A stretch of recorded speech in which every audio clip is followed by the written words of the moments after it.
Is made possible by... Hello everyone, welcome back. I'm Chris. Don't mind chilling Chuck E. Cheese. Wow, can't get that last little chunk out. Alright, this was not requested. What? This wasn't requested, but this is Billy the Kid, Old West hero or cold-blooded killer. This is from Biographics. Let's see what they have to say. Brilliant. You'll learn more about Brilliant later in today's video, but if you would like to learn more about them right now, go to brilliant.org/biographics. You'll also find a link in the description below. He was America's first and most celebrated Western anti-hero. It was claimed that he killed 21 men, one for every year of his young life, and the press portrayed him as a ruthless, psychotic, wild-eyed killer.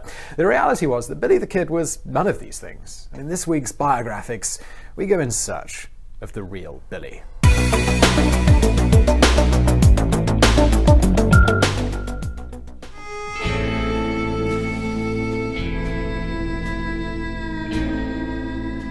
There is uncertainty as to the birthplace of the child who would become Billy the Kid. Most historians believe it was the slums of New York City and the year was 1859. His birth name was Henry McCarty, and he was the son of Irish immigrants who had come to America to escape the devastating effects of the Irish potato famine. His mother's name was Catherine, but we know nothing about his father except that he died when Henry was an infant. When Henry was around 6, he and his mother joined the post-Civil War exodus to the West in search of the better life that had so far eluded them in the New World. They joined a wagon train and undertook the arduous journey over the Oregon Trail. They got as far as Indianapolis, Indiana. There, Carolyn met and married a man by the name of William Harrison Antrim. Antrim had dreams of striking it rich in the gold mines to the southwest, and soon the makeshift family had relocated to Silver City, New Mexico. New Mexico in the early 1870s was like a foreign country to immigrants from the east. It was mainly peopled by Mexicans and Native Americans. The entire culture and religion was very different to what most Americans were used to. French, Spanish, and Navajo were more likely to be spoken than English, and most houses were mesas carved into the sides of rock formations. In this hodgepodge of cultures, violence was commonplace. While many newcomers from the East would have recoiled at such an environment, young Henry McCarty, he embraced it. He immersed himself in the Mexican culture, spending most of his time in the Hispanic part of town. By the time he was a teenager, he could speak fluent Spanish and could even pass for a native Mexican with his sombrero and poncho. Whenever there was a public Mexican social event, Henry would be there, often with his mother. The two would dance the fandango together and talk easily with the Mexican elders. Unlike most... Is that a picture of him? Because I've only ever seen the one picture of him, which was the one with him and the gun. So if that's another picture of him, that's new to me. Most of the Europeans in town, Henry showed respect to the locals, exhibiting a formal politeness to the older generation, which won him a lot of praise. He was remembered by the Hispanic community as a charming boy who was always happy.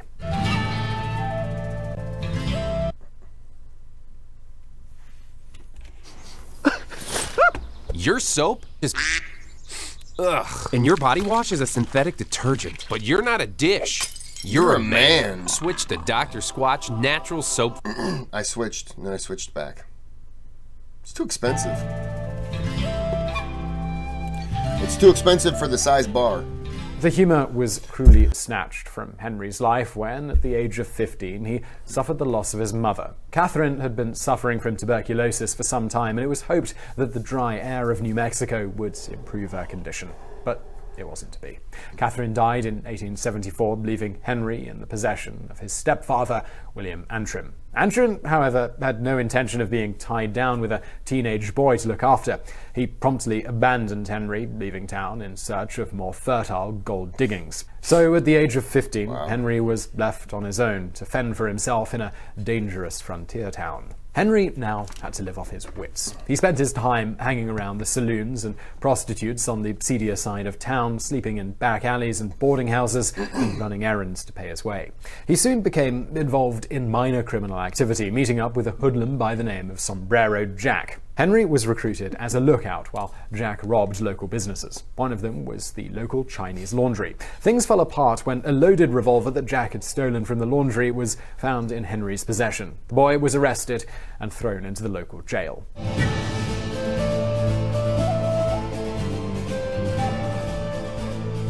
It was while sitting in that tiny jail cell that Henry made a fateful decision. He could have sat and waited for the circuit judge to come to town and try his case, but that may have taken months. Instead, he decided to escape. In doing so, he honed a skill that would serve him to good effect many times over the next 5 years. That was getting people to underestimate his abilities. Henry talked his guard into allowing him to come out of his cell for a short period in order to stretch his legs. He was still confined to the jailhouse, and the door to the outside world was securely locked. But there was also a chimney. When his guard was out of the room, Henry managed to squeeze his slight frame up the soot-covered escape hole and onto the roof, and then into the town plaza. Dude climbed a chimney? By the time it was discovered that he had escaped, he was free of Silver City and en route to Arizona. Carrying no food supplies and without a horse, Henry displayed an incredible physical and mental strength in crossing the desert plains of the Southwest. He quickly learned that he had to live off the land, foraging where he could and stealing where he must.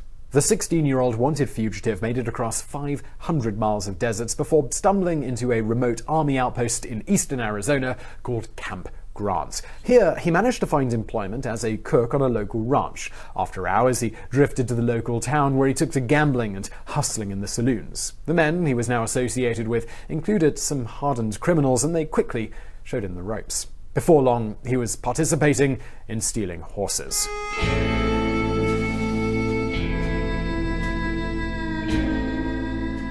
Outside of his ranch duties and his nefarious nighttime activities, young Henry found the time to perfect his skills with a firearm. He had managed to buy a revolver and quickly discovered an innate ability to wield it. With this skill came instant respect from those around him. Within a year of escaping the jail cell in Silver City, Henry had developed into a character of note among thugs in the Arizona Territory. He wore a brightly colored scarf around his neck and walked with the self-assuredness of a man many years older than his only 17 years. And it was at this time that people began to call him the Kid. It was August the 17th, 1877, when the Kid went from small-time crook to hardened killer. The local blacksmith was a bully by the name of Frank Cahill. On that night, while drinking in a saloon, Cahill had his sights set on Henry, and he was throwing insults at the Kid. When the Kid called him a son of a bitch, Cahill jumped him and proceeded to pound him on the saloon floor. Pinned underneath the bigger man, the Kid managed to free his six-shooter. He shot Cahill in the stomach and then quickly slid out from under him. Leaving the blacksmith to die, he hightailed it out of town on a stolen horse and headed back to New Mexico. Now a wanted fugitive for the crime of murder, the Kid changed his name to William H. Bonney. He wandered across the vast open spaces, relying on the hospitality of Hispanic ranchers to provide him with a meal or a place to lay his head.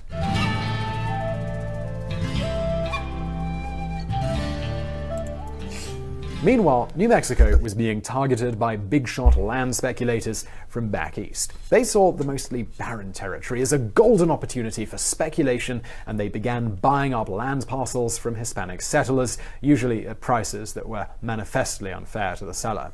Those who didn't want to sell their lands likely were going to find themselves facing violent persecution. Soon, the Eastern entrepreneurs had wrested control of every industry in the state, from mining to the cattle industry and even the railroads. The largest county in New Mexico was Lincoln, which covered nearly a fifth of the entire territory. It was there, in 1878, that a war broke out that would have a profound effect on the remaining years of Billy the Kid's life.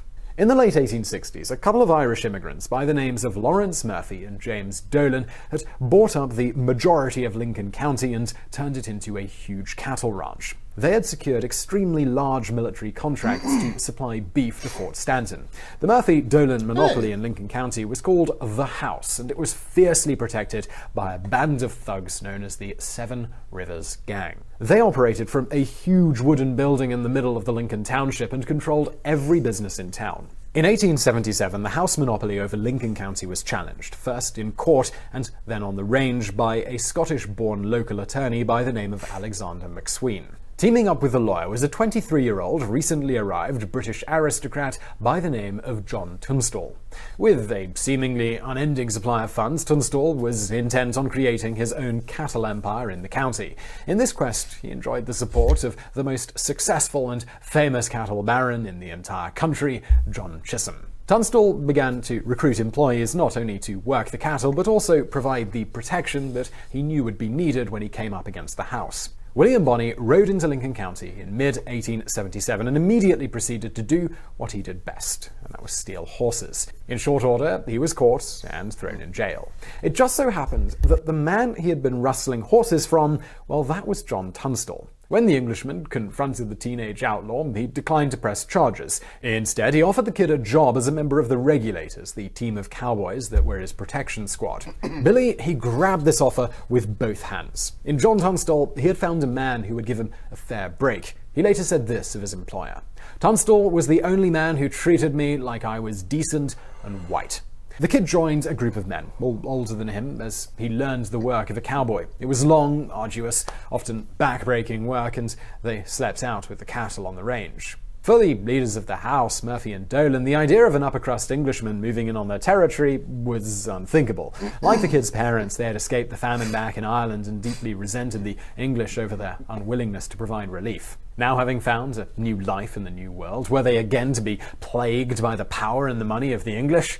Well, that's something they would never allow to happen. Murphy and Dolan's power extended to control of the legal system that Lincoln County operated under. They enlisted the aid of William Brady, the corrupt sheriff, to enforce a fake court order that confiscated all of the horses and cattle on the Tunstall ranch. When Tunstall received the demand, he thought it was some kind of mistake and proceeded to ride into town in order to sort things out. On the way there, he was met by the sheriff and a posse of men on their way to execute the court order. Still thinking he could reason with the lawman, Tunstall rode towards the sheriff. But before he got close, members of the posse, they shot him dead.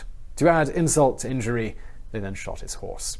Tunstall's body was soon found by the men who worked for him and taken back to his ranch for burial. Billy was incensed at the cold-blooded assassination of his boss, and he, along with a group of hardcore other employees, made a pact of vengeance against the house. They made a hit list, at the top of which was the sheriff of Lincoln County, William Brady. Brady's end came on April Fool's Day 1878, as he was taking his morning stroll through Lincoln. Billy and his fellow Regulators were lying in ambush and poured more than a dozen bullets into his body. During the gunfight that ensued with Brady's deputies, Billy was shot in the thigh. 3 days later, a shootout occurred at Blazer's Mill. This time, 2 of the Regulators were killed. As a result of the 2 incidents, several murder warrants were issued, including one for Billy. The conflict came to a head when Alexander McSween rode from the Tunstall Ranch with between 50 and 60 Regulators on July the 14th, 1868. Some of the men strategically positioned themselves between buildings and on rooftops, while others, including Billy, set themselves up in a house that belonged to McSween. For the next 2 days, they waited. On July the 16th, the new sheriff, George Pepin, sent some men to kill the Regulators who were stationed on the roof of the saloon. After one of their number was killed, these men were forced to retreat. Pepin now sent a message to Fort Stanton requesting military assistance. The request was initially turned down, but the military brass changed their mind the next day. With that, Colonel Nathan Dudley rode into town at the head of a troop of soldiers. A standoff ensued for a couple more days. Then, on Friday, July the 19th, all hell broke loose. The Regulators were now all holed up in the McSween house. A massive barrage of firepower was unleashed on this house, with return fire coming just as fiercely. Then the house was set on fire. In an attempt to escape, Alexander McSween was shot dead. Billy managed to kill the man who had felled McSween before making good on his own escape along with the other Regulators. Now, just before we get into the rest of Billy's life, I do want to take a moment to thank the people who make this video possible, and that would be brilliant. I know a mid-roll ad is not great for the story here, but these videos are long, so I do hope you appreciate our need to have sponsors to make them possible. Brilliant are a learning platform which teaches through something called active learning. Thanks, Brilliant. Don't buy another pair of glasses until you've seen what this new invention can do. I'll buy all These the glasses self-adjustable I want. glasses are taking the world by storm. No, they're not. They let you achieve a perfect 20/20 vision at any distance. No, they don't.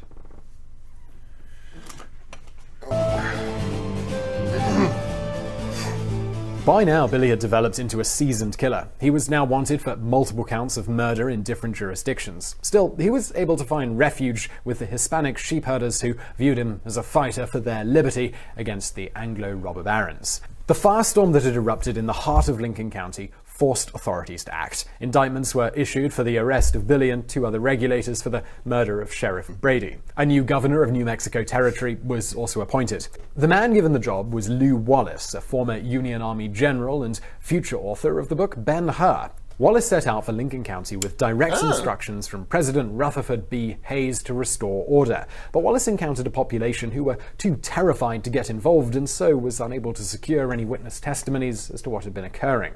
Then he received a letter from a man calling himself William H. Bonney. The kid offered to testify against the members of the House in return for full amnesty, and Wallace agreed. Billy testified before a grand jury, with his testimony leading to indictments against a number of House members, including leader James Dolan. Billy had lived up to his side of the deal, but unfortunately the governor did not live up to his, skipping town before the amnesty could be formalized. Oh no, I didn't know that. With the governor gone, I didn't know he testified against the House gang. Oh, and then the governor, just before everything's gonna be finalized, he just bolts out of there, screws you. There should be something done where it's like, nah, you can't do that. You can't. Once you've entered into that formal agreement, you can't back out. Not just them, I mean the government as well. Most of the indictments against the House members, they were dropped, but those against the regulators, they remained. Billy fled town before he could be arrested. While the other regulars fled New Mexico Territory, Billy decided to stay put and eke out a living as a cattle and horse rustler.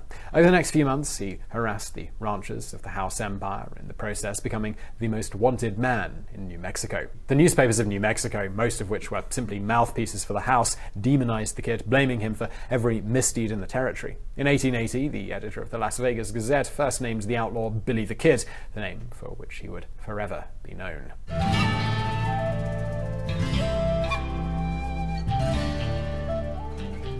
By the summer of 1880, though he still roamed the territory, Billy had made a base for himself at Fort Sumner, some 100 miles from Lincoln. By now, Lincoln had a new sheriff, and his name was Pat Garrett, and he was single-minded with his obsession to capture Billy the Kid.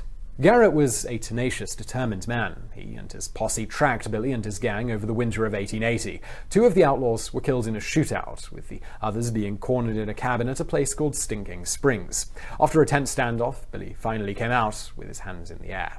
The kid was transported by train to Santa Fe and put on trial for the murder of Sheriff Brady. He was found guilty and sentenced to death by hanging. The next and supposedly last stop was Lincoln, where he was held in a second-story room of the Lincoln County Courthouse. It was there that he was to wait for his date with the noose. But, well, Billy, he had other plans. On April the 28th, 1881, in the early afternoon, Billy told his guard that he needed to use the privy. The guard escorted him, in shackles, to the outhouse. On the way back, as he went up the stairs to his room, Billy managed to slip out of his hand shackles. He turned and wrestled with the guard, managing to grab his gun. The man turned to flee, but Billy shot him dead. The kid then made for one of the rooms in which he knew there was a shotgun. Quickly loading it, he ran to a window and looked down on the street to see another guard, Bob Olinger, who had been eating his lunch across the way, come running to investigate.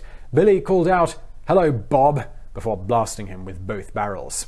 With both guards dead, Billy then raced downstairs. He commandeered a horse and was away. Billy's daring escape made him the most famous outlaw in the country, but it also made him a 3-time cop killer. This changed Pat Garrett's mind. Now he wanted to hunt him down and kill him. Despite this, Billy chose to remain in New Mexico. The reason being is that he had fallen in love with a 16-year-old girl by the name of Paulita Maxwell. Back in Lincoln, Garrett was receiving information as to the whereabouts of the kid. They were being supplied by the older brother of Paulita, Pete Maxwell, who was not happy about this romance. He told Garrett that Billy was in Fort Sumner. Garrett finally moved on the intelligence. He stole into Fort Sumner on the evening of July the 14th, 1881, with 2 deputies alongside him. They went straight to the home of the Maxwells. Posting the 2 deputies on the front porch, he entered the house from the back and made for the bedroom of Pete Maxwell. At this very moment, Billy was approaching the porch. In the dark, he could only just make out the shape of the 2 men there, and he called out, "Who is it?" But there was no reply.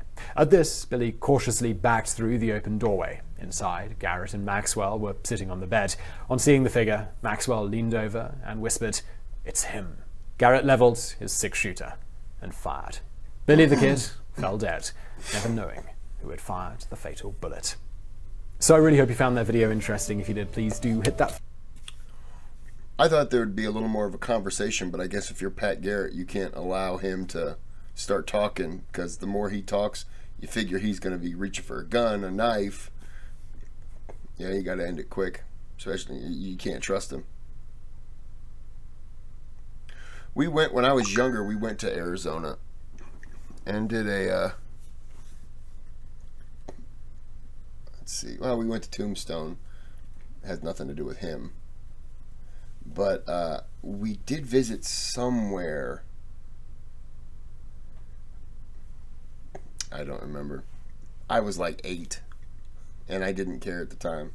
It'd be interesting now, but yeah, I didn't care then. Well, I'm going to end this here. I just can't get rid of that cough. I'm going to end this here, and I'm going to watch something else, because I'm in a watching mood. For those of you who care, which you shouldn't, it's 10-0 San Francisco over Seattle right now. It's Saturday.